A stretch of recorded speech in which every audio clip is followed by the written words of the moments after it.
Good evening and welcome everybody. My name is Omar Kholeif and I am the curator of this year's 154 forum entitled Continental Drift. The theme of the forum really is about trying to encapsulate what it means to think through the shifting of ideas across such an incredibly vast expanse, thinking about the resonances and the dissonances across time and how those various facets and ideas emerge to create some of the most incredible visual culture that we see today. This particular session, A History of Echoes, was conceived as an homage to the late Nigerian curator Okwui Enwezor. It is a talk that was very specifically rooted in thinking about the concept of legacy in a broad sense, in an artistic sense, to think about not only exhibition histories that curators produce, but also the attitudes and ideas that emerge and stem from those exhibitions, the communities and friendships that they build. I'm honored that this evening we have an illustrious panel of individuals who will be speaking. First, I'm going to introduce Godfried Donkor, who's joining us from Ghana this evening. Godfried is a British Ghanaian artist who works in myriad forms with a particular interest in exploring the connections between African and British histories. To say histories of colonialism would be far too reductive, but rather histories of power, balance, and image making might be one way to think of it. But also one interesting fact about Godfried is that he was also the curatorial assistant working with Okwui Enwezor in 1997's second Johannesburg Biennale, which was one of Enwezor's first large-scale international projects and truly a collaborative endeavor. Also in the room is JO-ANNE BIRNIE-DANZKER, joining us from Vancouver this morning. Thank you. JO-ANNE, like many of the people in this room, someone that I've met just over a decade ago, and was the individual who invited Enwezor to curate the incredible exhibition, The Short Century, which toured the world, beginning in Villa Stuck, where Danziger was the director of the museum at the time in Munich, before traveling on to MCA Chicago, Gropius Bau, as well as PS1 MoMA. Danziger was also the director of the Vancouver Art Gallery. And when we met, Danziger was the director of the Frye Art Museum at the time. And it was her telling of her experience with Okwui that led me to make the short century a part of my own doctoral research. Danziger was also the director of the Sydney Biennale as well. And of course, we have with us the incredible artistic duo, Joana Hadjithomas and KHALIL JOREIGE, who I think we've also known and been working together for about the same time, and who also have a connection to Munich, in a sense, which I'm sure will come across in this panel. Hadjithomas and JOREIGE are artists and filmmakers who come from a complex background of literature and poetry, of multi-form practices, creating modular installations such as the Lebanese Rocket Society, which expands from installation to the big screen. And currently they're installing a new exhibition at Galerie Fabienne Leclerc in Paris, which is opening either today or tomorrow. I'm not quite sure. They're in a storage space tomorrow. And Hadjithomas and JOREIGE also were collaborators of Okwui Enwezor featured in his Venice Biennale, the 56th Venice Biennale, as well as the Paris Triennale, and also in a collaborative project produced by Haus der Kunst and Sharjah Art Foundation, co-curated by Hoor Al Qasimi and Enwezor, which also traveled to numerous other venues, which was the duo's first major survey, mid-career survey exhibition. And not to mention, of course, the release of the recent feature film Memory Box, which will be in a theater near you soon. And last but certainly not least, of course, our leading this evening's panel is Hoor Al Qasimi. Hoor Al Qasimi is an artist, a curator, a pianist, a multilinguist, an incredible arts leader and visionary who is the director and president of the Sharjah Art Foundation, as well as president of the Africa Institute in Sharjah, chair of the board of advisors of the Sharjah College of Fine Arts and Design, among numerous other appointments, including being president of the International Biennale Association, and too many more things for me to list. Al Qasimi is also, of course, the incredible creative director of the fashion label Qasimi as well, which is an incredible hybrid space where art and fashion meet. It was actually also about 10 years ago that I first ventured to Sharjah on the advice of this kind of incredible group of constellation of people.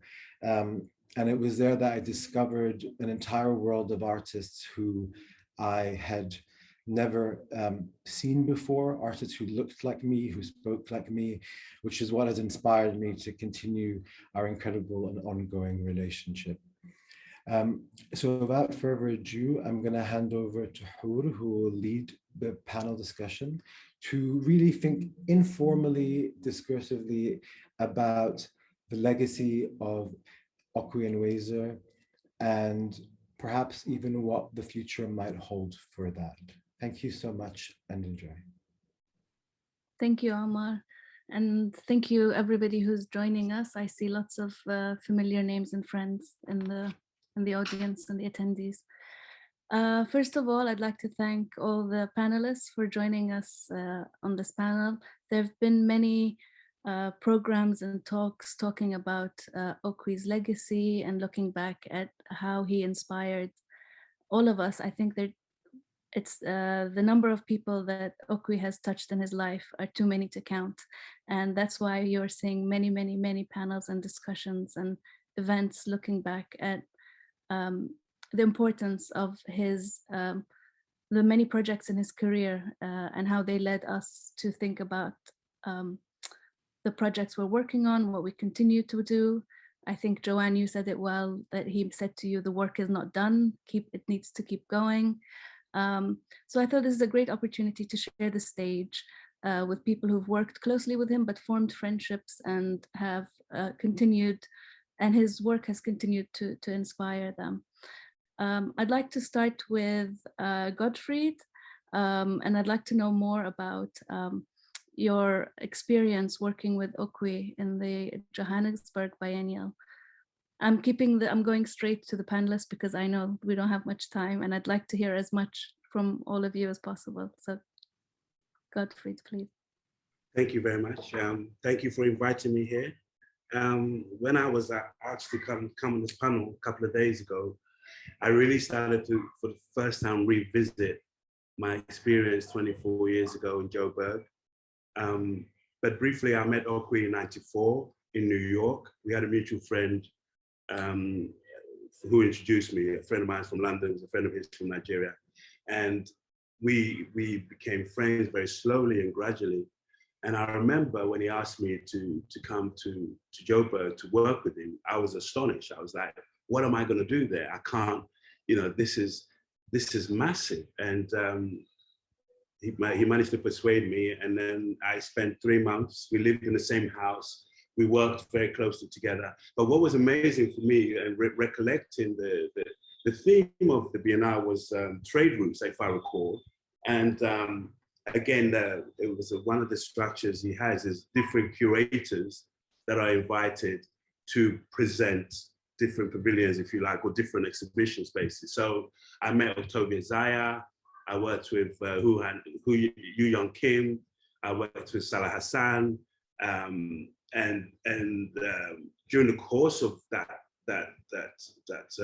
process, that project, I worked with contemporary artists from all over the world, including contemporary artists from Ghana. The late Ata Kwame was there. I met Mustafa Dime, I met Abdullah Konate, Via Diba.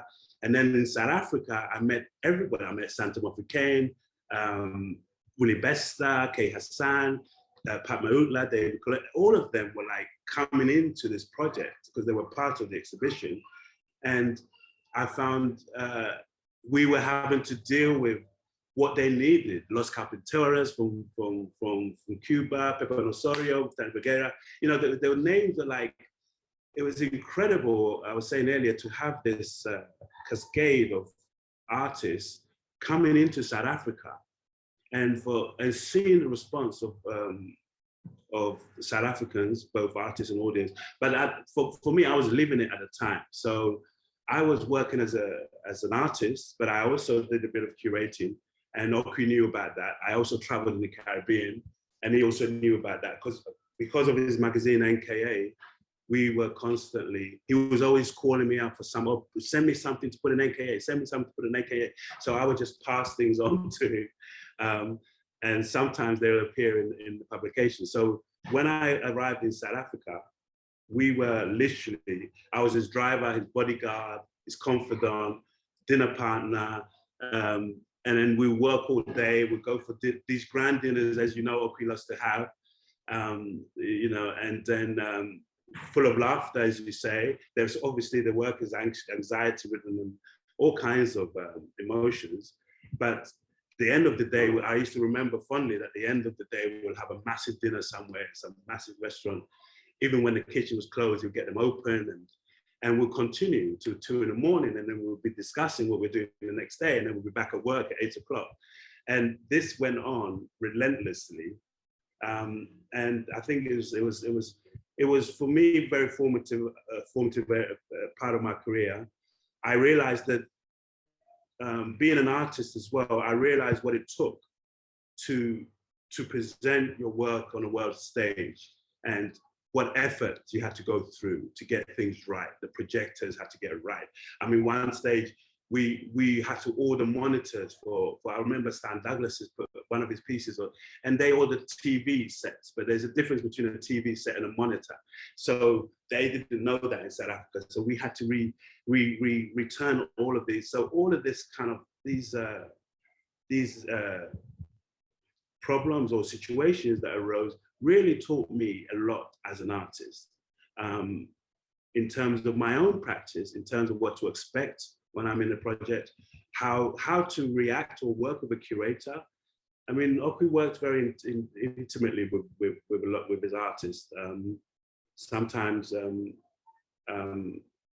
you know, we sometimes very too close, I think, and then sometimes not close enough. So there was a lot of artists saying, "Oh, you're not giving me enough attention. I'm not getting enough reaction," and all this kind of.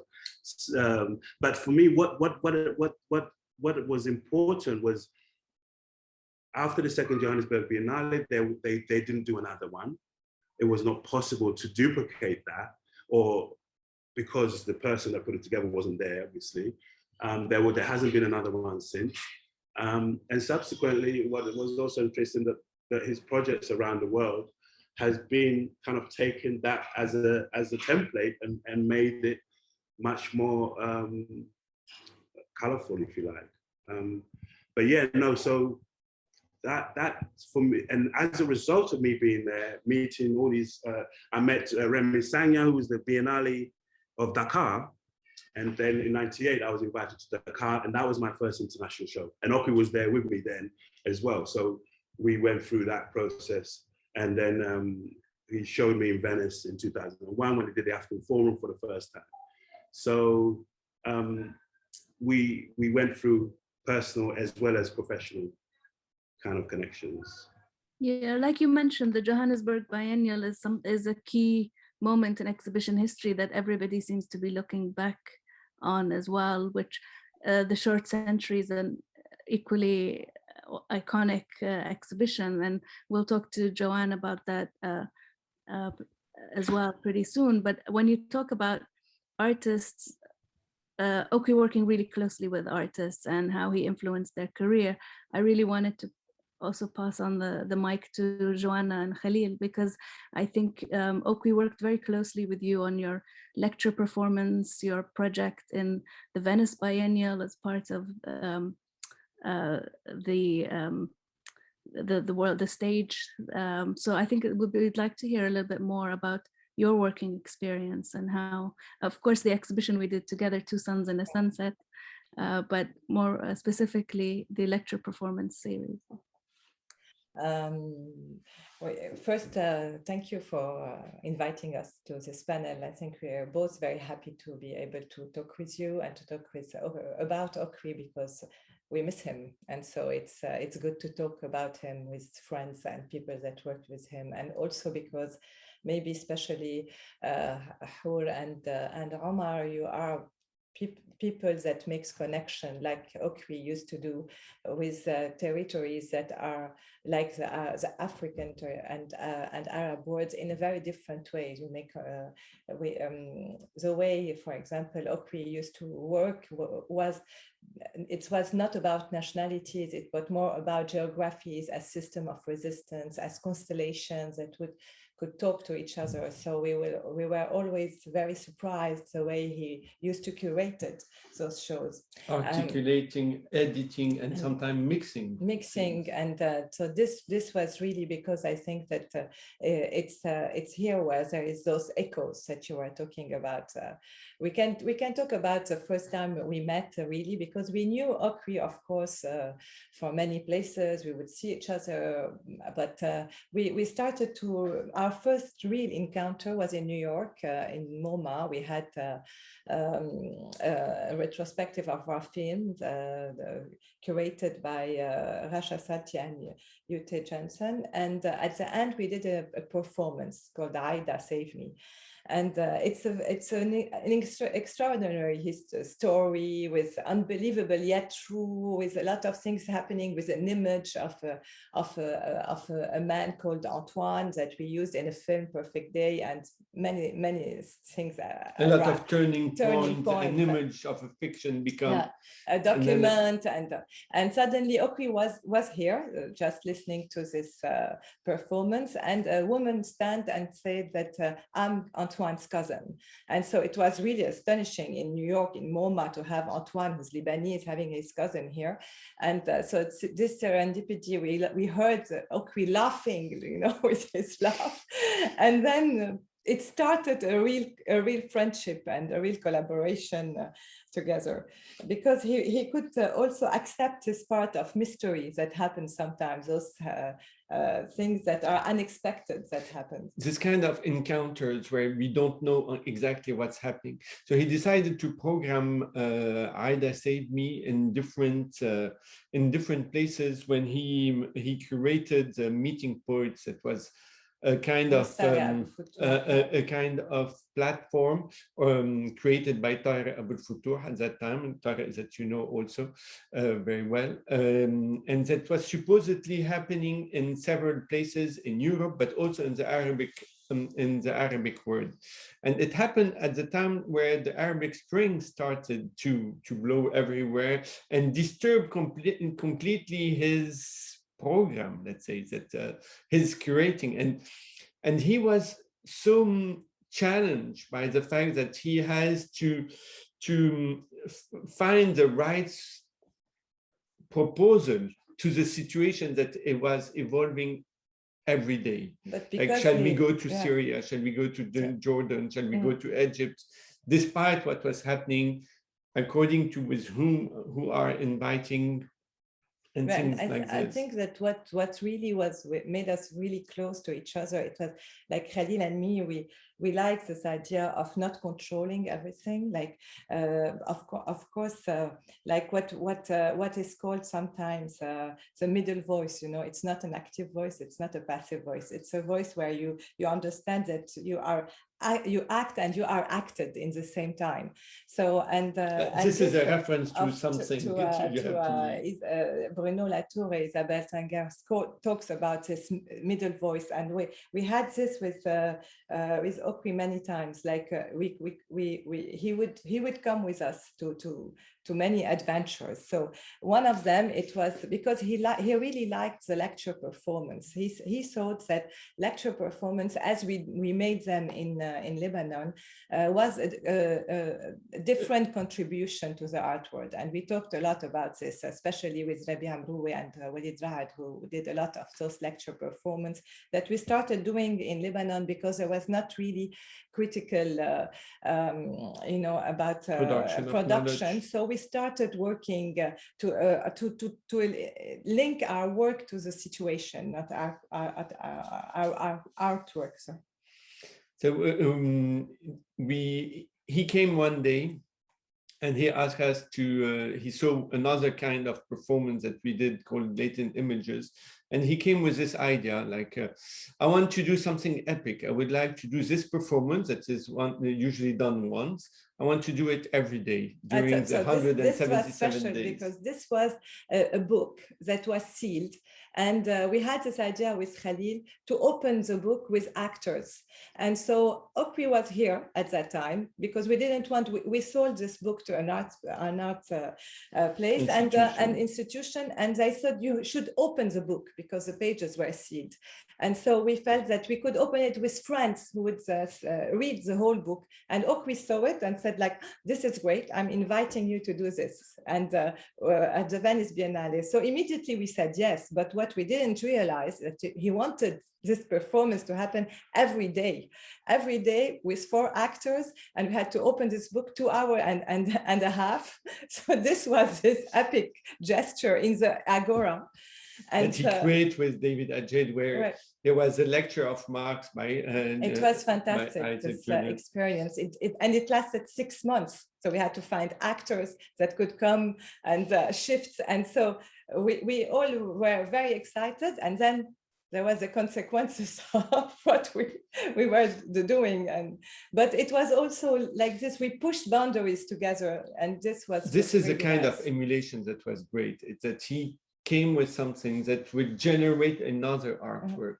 So it generates something through the conversation. This conversation is what will allow you to push your limit, to reinvent yourself in both sides. It's not about a powerful position. It's not, this is why Joana was talking about this position of the middle. It's not being in a power position, but trying to push your same concern, because we were sharing a same concern, and trying to invent new position of resistance, new position of meanings, of production of meanings, and sharing the same intense proximities, he would say, like in another triennale. And then we did this show that you co-curated with him, Hoor, in Munich, and it was a moment where we saw him a lot, and it was a very generous moment. Even if he was suffering many times, he would work with us and then go and have his his treatment and come back. So he was so strong in a way. And also, what was really interesting here, it was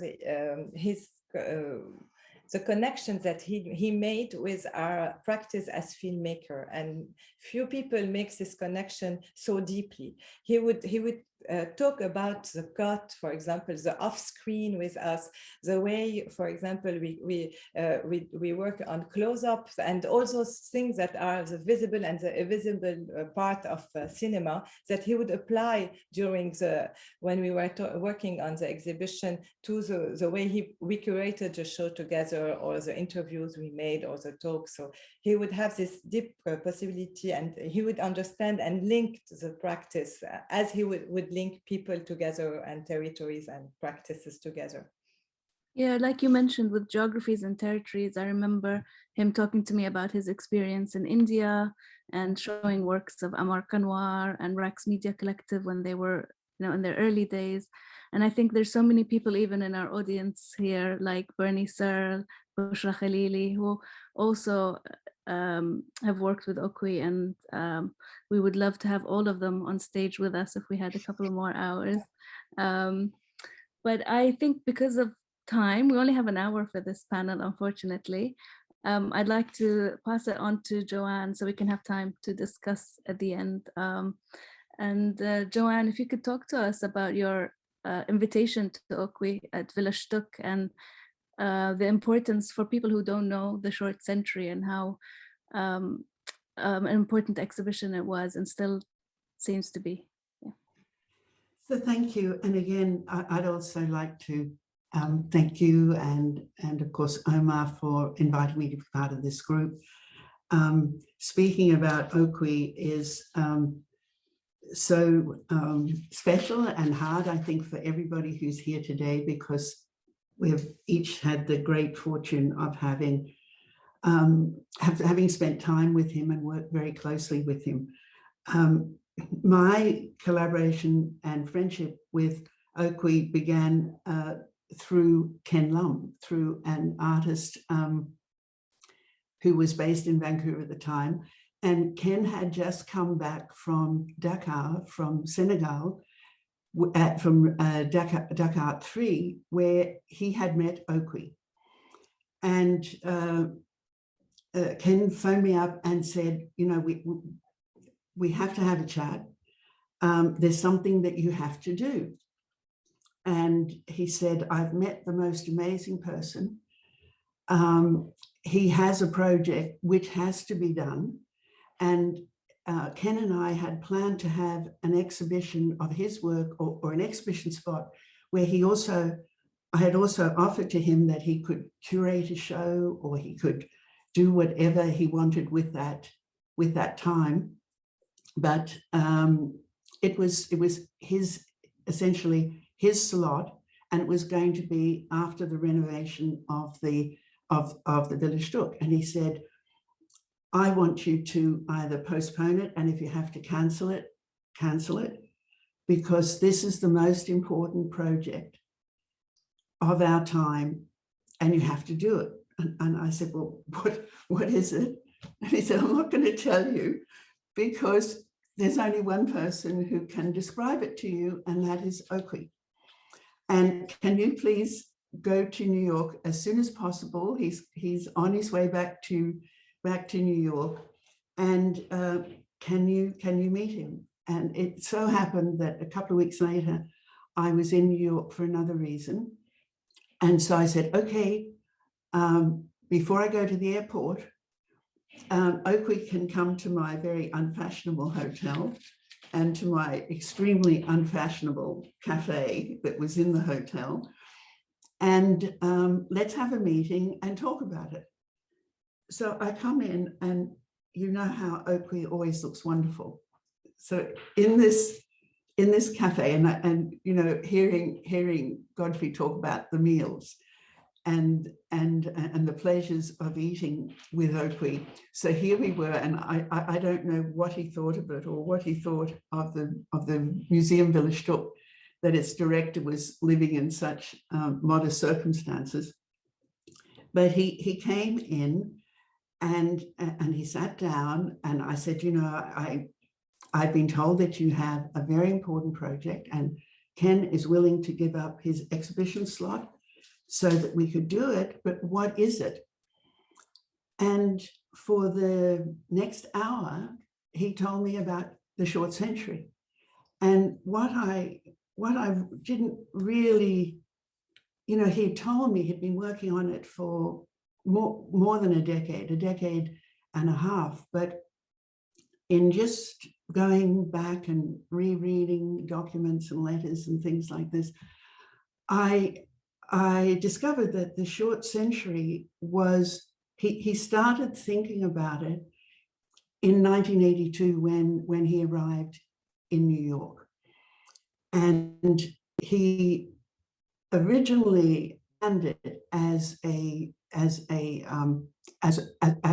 book on what he felt was the single most important event of the 20th century, which was decolonization. But by the 90s, and he's been thinking all these years about how this book could be constructed.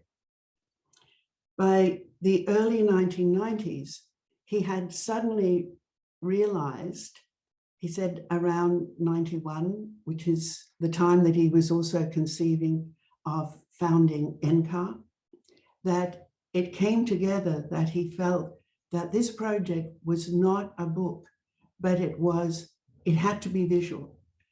And that the visual alone was also not going to be adequate to address the topics that he thought were essential. And he in this cafe, he gave me an outline of what the short century would be and what it eventually turned out to be. It was so complete in his mind at that time. So he said that it would document what it meant to be modern, African, and free. And he said it would also document a multifaceted modernism and countermodernism that emerged in Africa out of the ruins of colonialism.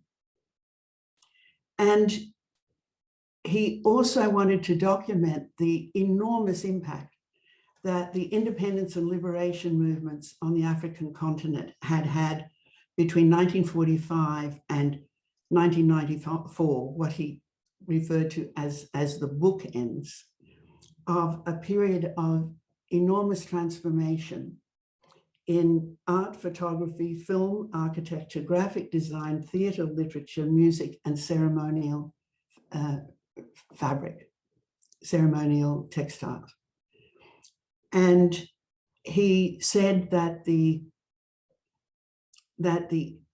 project, the whole project, which was going to have 4 components, would pose the question of what the place of Africa was in the writing of, and I'm quoting Okwui, new narratives and new conclusions particular to the proper understanding of the 20th century. And then he turns to me and he said, and it will have these 4 components which will both enrich one another, interact with one another, and expand upon one another, because no single aspect of it would adequately address these very important issues that he had identified. And the first was the archive. And that meant that the first year or so was going to be researching the archive, but not only researching it as if it was something static and finished, but the intent of the short century was that what was being done as part of preparing it was actually going to expand the archive. And the second component was an interdisciplinary exhibition, because he felt that it was essential that the short century move beyond a curatorial practice within the context of art, and it was going to be a curatorial practice about culture. And therefore, it had to be interdisciplinary and also speak to, each aspect of it would speak to one another. He said there would be a reader. He didn't tell me it would be 500 pages long. And he also said there would be multiple platforms of discourse, events, films, etc. And that we would probably have to tour the exhibition as well, because he really did want to see it in New York, where he was living, and in other places as well. And when he was finished, I looked at him and I said, Okwui, you're absolutely right. This is the single most important project that has to be done, but you're talking to the wrong person. I said, I come from a I'm working in a modest institution in a city with many museums that are much larger and much better endowed, financially endowed. And I had worked on enough projects, both as a curator and as a director, to know not exactly, I had no idea, but that it was going to cost a great deal of money, and we had limited resources. And I said to him, I'd love to do it, but we're the wrong institution and we can't. And at that point, I said, you know, you should go to MoMA, or you should go to you know, one of the larger European museums, and they have the resources to pull this off for you. And he said, yes, but he said, you're the person I want to work with. And we've only just met, you know. But he said, you're the person I want to work with, and I want to work with this institution because you care. And our work is about care and about making possibilities. And I won't have the freedom to realize this project in a larger institution. And I wrote in my foreword 2 or 3 years later, when we finally realized this, that he had won over heart and mind. And I somehow, rather in an act of insanity, said yes, that I would take on this project, and our institution would, with its very tiny team and very limited resources. And I think I'm coming back to the comments that Joana made about, and also Godfried, what you're saying about how you work together, that Okwui understood the enormous risk that he was subjecting himself to by working with a smaller institution, and to the whole project and to the institution itself. But he made a commitment to me on that day that we were in it together, and that the problems that we would face together, and that if it was an issue about funding, that he would do everything in his power to find sources to fund. And if it was about the impossibility of the production of works, he would find partners. And we basically decided on that day that the only way that it could be financed is if it traveled, and we could have people who wanted to join us. And so for the next 4 years, Okwui and I were joined at the hip. And even though we were on different continents and a lot of the time, and of course, I wanted to give you a quote, if I can find it quickly. Maybe I can't, but he was describing what his situation was when he was being appointed. Here it is, I think I've got it. Being appointed the director of Documenta. And at this time, there was no sign that Documenta was going to happen. And he said, I was 35 at the time. I had limited track record, no major institution, patron, mentor behind me. And yet somehow that amazing jury, the Documenta jury that selected me, saw beyond those deficits and focused, I hoped, on the force of my ideas. And that was Okwui. And yet, in a matter of only months later, about 6 months, 8 months later, he was appointed the director of Documenta. And he had, you know, been thinking about it even today. He probably had an opportunity at that point to say, okay, Joanne, I'm going to solve all your problems. Let's skip doing the show at the Villa Stuck. I think I'll work with another institution that's bigger, and I would have probably said, I'm sad, but great idea, because this is going to be tough. But he didn't. His friendships were so very important to him. And above all, his friendships with artists and with the people whom he trusted or to whom he made a commitment. And he stayed with the Villa Stuck, and we went on this, what he called, a wild ride together. Thank you for that, Joanne. I thought I should just also briefly talk about Documenta 11 and what it meant to people in my generation. I think I've mentioned this many times, but I'll briefly mention it, that my turning point in my career was visiting Documenta 11 on my own, not the opening, fresh out of art school. And really being inspired, truly inspired by this stage, like you said, this world stage and this exhibition that was truly global, spoke of the global South, but was happening in Kassel in Germany. And all I knew was Sharjah Biennial in terms of the global biennials. My experience was in Sharjah since 1993. And I questioned why our platform wasn't more like that, and why would I have to go to Germany, or why would people have to go to Germany to have all of this great art from the global South available to them and to have these discussions.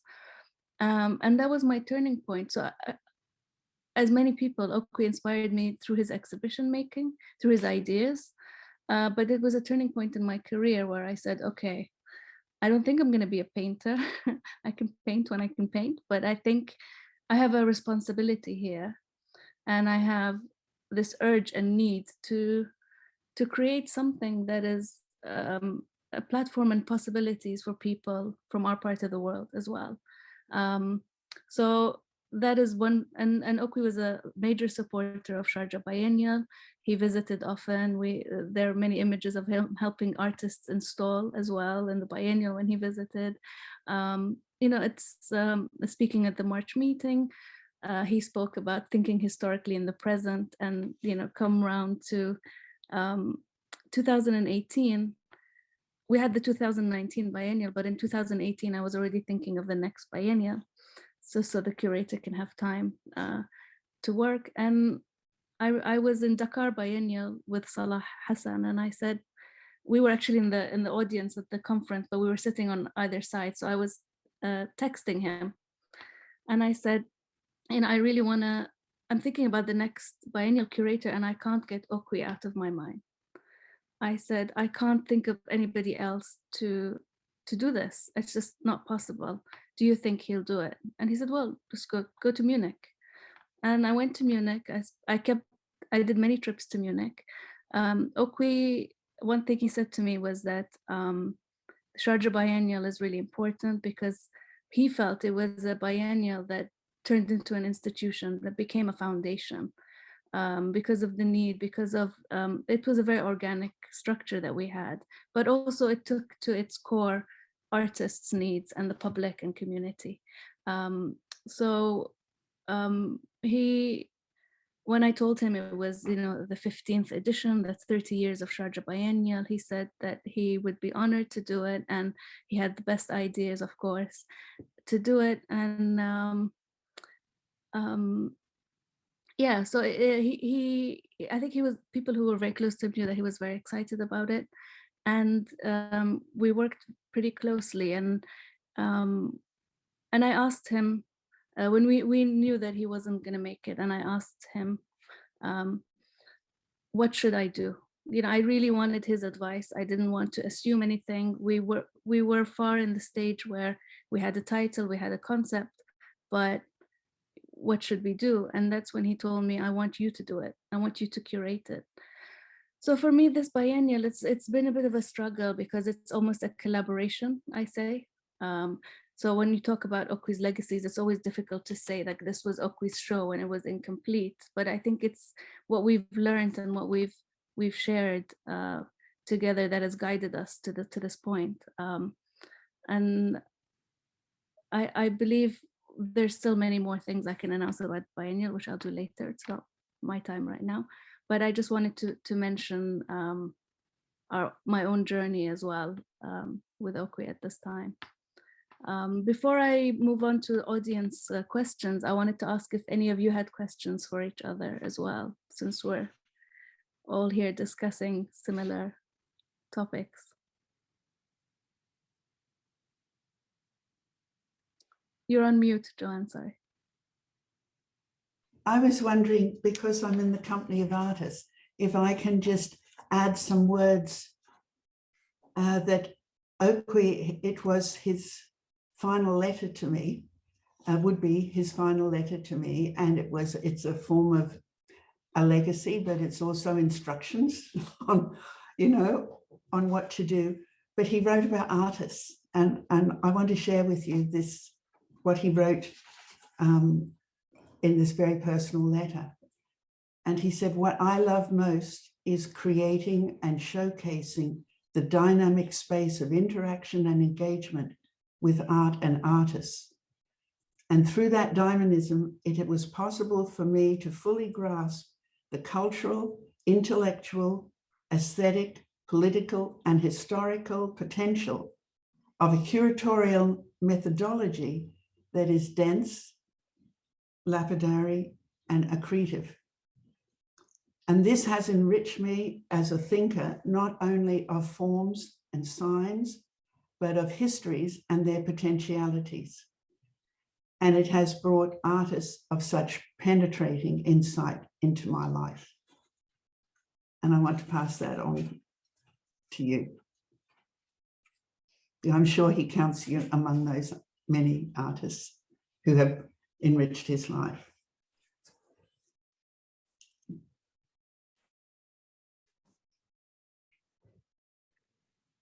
Thank you, Joanne. I think we have a question from Amina Zubair, but Amina, if you could type I don't know, can they ask questions live, or do you have to type in the chat box, please?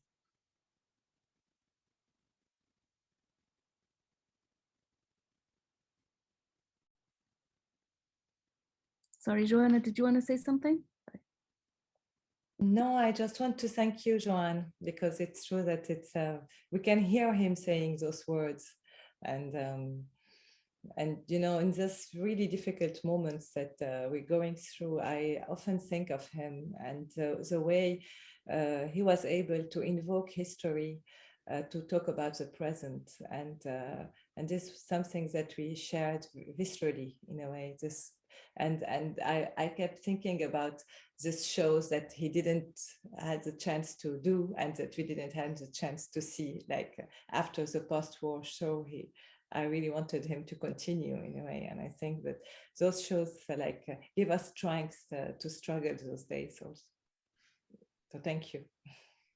Yes, and I think also when you spoke about the archive, I mean, Okwui was always interested in the archive of what was happening, and the exhibition that he did as an archive again, to look back at certain moments.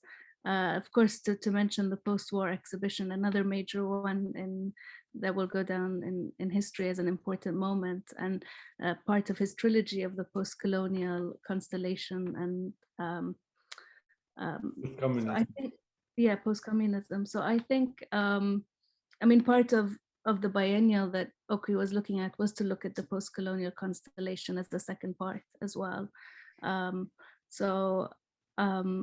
Hopefully, there'll be a lot of writing and notes and archives to look back on, and his work is not done.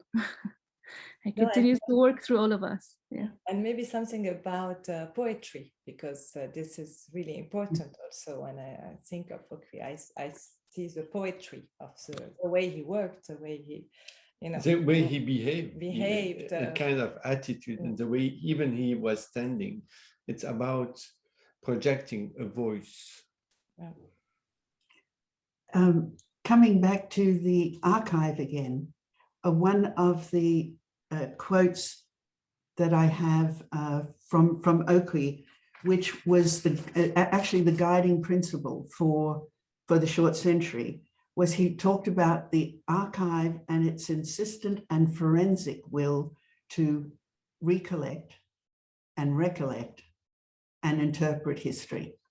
And I think that this is his language, but I think it describes extremely well how he had this forensic approach or strategy to almost all of his projects. And it was that it has also, I think, enriched us collectively, because it was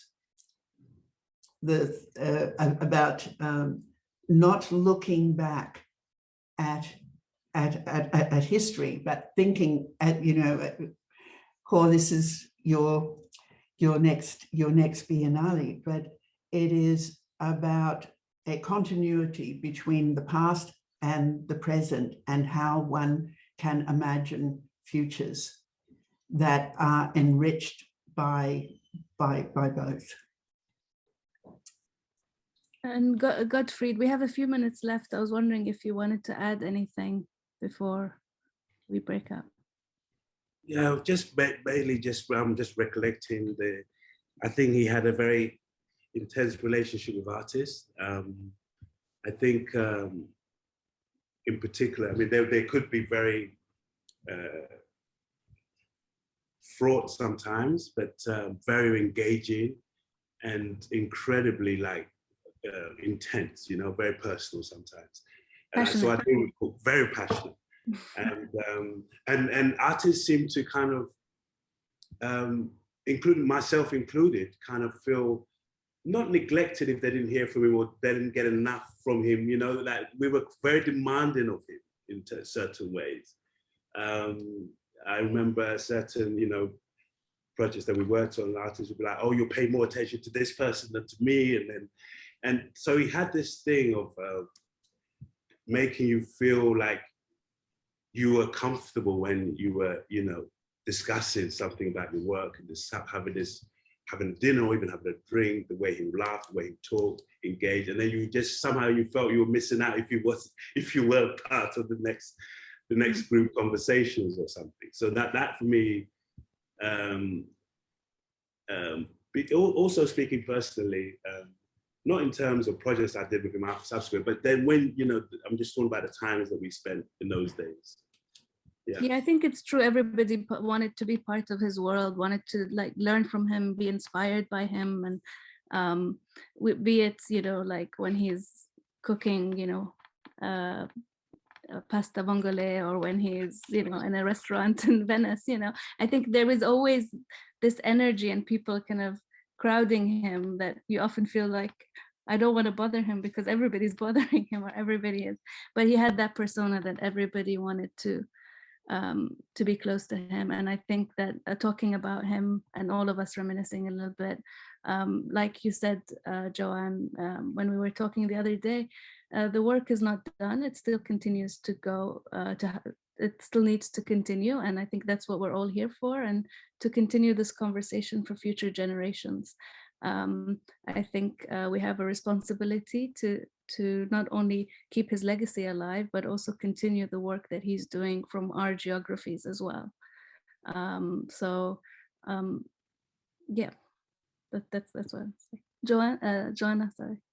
Maybe this is also what is interesting to continue doing this Biennale in Sharjah, that because like Joanne was saying, the relations that he had with archives is like it's not something about the past, it's reactivating it today, and to be able to look at to live the present and make a bridge to the future. So I think that reactivating in a way his legacy during this Biennale would continue this all those questioning, and so for the first March meeting we did, he wanted to look at the history of Sharjah Biennial. He thought it was really important to look at the legacy of Sharjah Biennial. And our March meeting looked at the Sharjah Biennial as well as other biennials that happened around the same time in different parts of the world. And he wanted a book to be ready for the next year, as well as an exhibition on the Sharjah Biennial Archive. So that's something that we're working on at the moment that we should have pretty soon, I hope. Of course, I postponed the biennial by 2 years just because of the pandemic. I thought we want to all do the work that we want to do. We don't want to compromise. Some artists were compromising because of the pandemic, lack of time, people losing people who are close to them due to COVID. Different countries are going through different things. Not everyone is privileged enough to be safe. So I thought it made a lot of sense to postpone the biennial and do it properly, because at the end of the day, it's a project we started with Okwui and we have to do it properly. So I hope that we can make him proud. We have invited lots of his friends and colleagues to also contribute and help in this process. So I hope that everybody marks the calendar for February 2023. We'll hopefully see you then.